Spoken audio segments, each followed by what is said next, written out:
বলছি। হ্যাঁ, নান্টু ঘটক। হ্যাঁ শুনুন, বলছি ছেলের বাড়ি থেকে রাজি হয়ে গেছে, বুঝলেন? হ্যাঁ, আপনি আর না করবেন না। এ দারুণ ছেলে। আরে ধুর মশাই, ছেলে কিছু করে না, ছেলে করার দরকার নেই।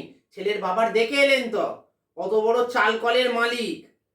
হ্যাঁ, তো তো বাবার একমাত্র ছেলে, বাবার অবর্তমানে তো সবকিছু তো ছেলেই পাবে নাকি? কি পণ চাইছে?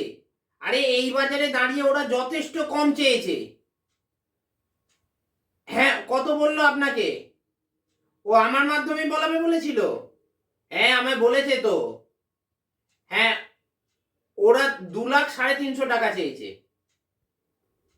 ওই 350 টাকাটা, 350 টাকাটা ওরা ওই খবরের কাগজে বিজ্ঞাপন দিয়েছিল না, ওই বিজ্ঞাপনের টাকাটাও চেয়ে নিয়েছে।